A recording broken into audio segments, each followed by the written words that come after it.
سلام خدمت شما ملت نمک نشناس. امیدوارم که حالتون خوب باشه. فرشته هستم، سلبر پیتی عزیز و جنجالیتون.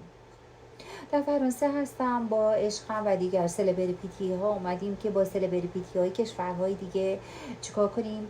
رقابت کنیم، جایزه بگیریم، بیاریم براتون. و همجور که میبینید موها معلوم نیست، حجاب رو رعایت کردم. میبینید دیگه منجوق رو میبینید کلی روش کار شده. آره، تنها اتفاقی که امسال با سالهای دیگه داره میفته عزیزان، حجاب کامله. قانون کشور باید رعایت کنی. آره، تنها فرقش این هستش که امسال از اتاق فکر برادرانی که افسار ما دستشون هست دستور اومد که یه مقداری جنجالی تر باشیم، یه مقداری اوضاع رو عوض کنیم، فکر شما رو از خب اتفاقای کوچیکی که در جامعه داره میفته رو بکشیم طرف خودمون. و البته میدونید که برادرانی که اون افسار ما دستشون هست و به ما یاد میدن که مثلا چی کار کنیم، کجا بریم، چه بکنیم، چطوری راه بریم، اینا این دفعه پیشنهاد کردن که لب بگیریم. آره، چطوره این شکلی.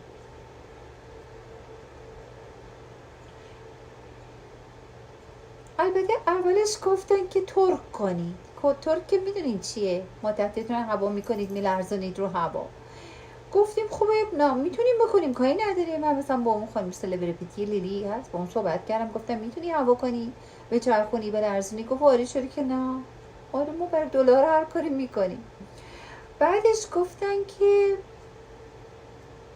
دوگی استایل چی؟ گفتم دیگه با اون رو دیگه فکر نکنم رومون بشه بکنیم. اینا گفتن خب حالا لب بگیری، فرنچ کیس که میتونید بکنی. البته ما خود 43 سال اینا فرنچ کیس میرنچ کیس نکردیم با کسی، خب بلد نیستیم زیاد.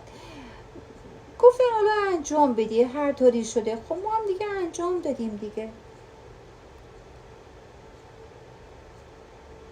خب گفتم بلد نیستیم. بعد این طرفم خب قدش شفته کوتاست، من قدم خیلی بلندتری، گردنم هم به شدت درد گرفته بود. حالا به هر بدبختی بود که انجام بدیم، درشم بو میداد. وای چطوری؟ فریج کیس نکردیم این تا الان. خب ما که لب نگرفتیم از کسی 43 ساله. خب لب گرفتیم جلو شما. خب در ملای عام که لب لب بدم این شکلی. آره خب این رفت تو چشه.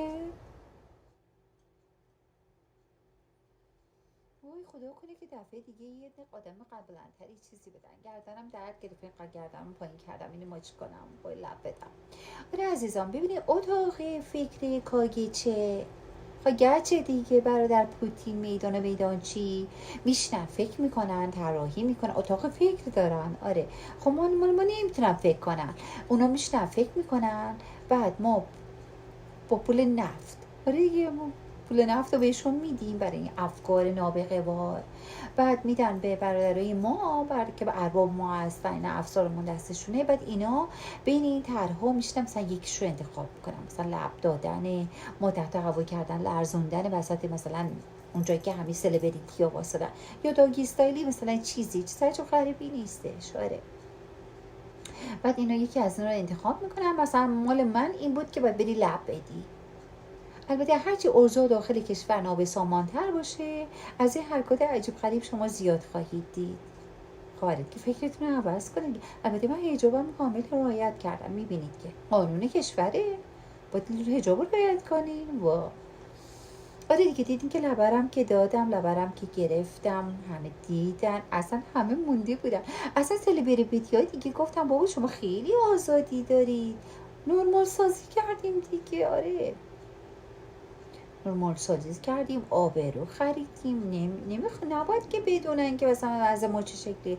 البته الان ببین برای شما اصلا ما عزت و افتخار رو الان آوردیم، هم موهامون رو پوشوندیم، قانون کشور رو رعایت کردیم، هم لب دادیم. گفتم هرچی حوضا نابدتر بشه شما چیزای عجیب غریبتری بیشتری خواهید دید. اصلا شما که الا ملاق زدیم، بعد افتادیم روی رو کاره. هرچی که بیشتر اوضاع داخل بدتر بشه، ما از این کار بیشتر میکنیم. یک ببین اتاق فکری کاگچه خیلی خوب کار میکنه. افکار شما را از اونجا میاره بیرون. دیدین که تو اینستا چه خبره؟ همش دارن راجع به لب دادن من صحبت میکنن. افکار شما را چیکار کنیم؟ میکشیم بیرون از اتفاقاتی که داریم میفته. دوما برای شما نرمال سازی میکنیم که یعنی ما نرمالیم، ما راه میریم هی به هم لب میدیم. آره دیگه، مگه اینطور نیست؟ این دماغت بود مال شد لبت اینجا که قدش کتاف نمیشه. تو نمیست مرده ها مونی وامونده خواهی برسر. آره دیگه عزیزم، برید دیگه، فرشته هستم. امیدوارم که از لب دادن من خوشتون اومده باشه. تا روزگاری دیگر هرچی نازک به سامانتر از این حرکات بیشتر خواهید.